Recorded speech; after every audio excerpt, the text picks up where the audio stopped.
So guys আমরা এসে গেছি আজকে, দেখতে পাচ্ছ ডিবাপি, না এখন ডিবাপি বলা যাবে না, এখন হচ্ছে Anirban biryani and caterer. So দেখতে পাচ্ছ এখানে এটা হচ্ছে এদের মেকিং কিচেন প্রসেস, অনেক বড় আছে, দেখতে এখানে প্রসেস চলছে। সো একটা জিনিস দেখাবো, এখানে এখনও কিন্তু ডিবাপি আছে, কিন্তু ডিবাপি ম্যাপ থেকে উঠে গেছে।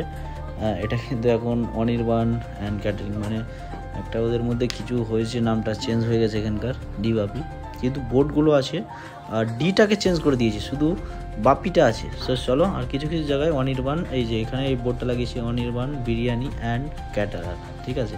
আর এই যে এখানে দুটো লাইন আছে, একটা হচ্ছে পার্সেলের আর একটা হচ্ছে বসে খাওয়ার লাইন। সো আমরা নিয়েছি, আমি কিন্তু এই ডিবাপি প্রথম খাবো এখানে।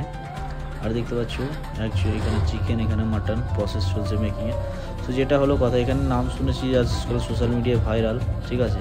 সো আমি আমেনিয়াই খেয়েছি, আর এই যে এখানে মেকিং চলছে পুরো হান্ডিতে কাঠের জালে, ঠিক আছে। সো এখানে সব জায়গায় চলছে। সো আমার বিরিয়ানি সবথেকে ভালো লাগে আমেনিয়া আর উদ 1590। সো দেখি এটার সঙ্গে কম্বিনেশন করে। সো এটা তো হবে না ওদের মতো, আই হোপ সো।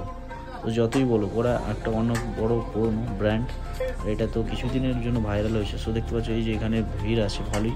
সো এখন অত মোটামুটি ভিড় নেই। আর এই যে এখানে দেখতে পাচ্ছ ডিটাকে সব জায়গাতেই ডিটাকে ঢেকে দিয়ে শুধু বাপি রেস্টুরেন্ট দেখা আছে। সো আমাদের ফাইনালি মাটন বিরিয়ানি অর্ডার করেছিলাম আর চিকেন চাপ। সো দেখা যাক, দেখতে পাচ্ছ কোয়ালিটি মোটামুটি, কোয়ান্টিটি আর কোয়ালিটি দুটোই এখন তো ভালো লাগছে। মাটনের পিসটা প্রায় 200 গ্রাম হবে, ঠিক আছে। আর এই যে এখানে বলে না ঝরে ঝরে পড়ছে, ঝরে ঝরে, আর লাল লাল ঝাল ঝাল এখানে।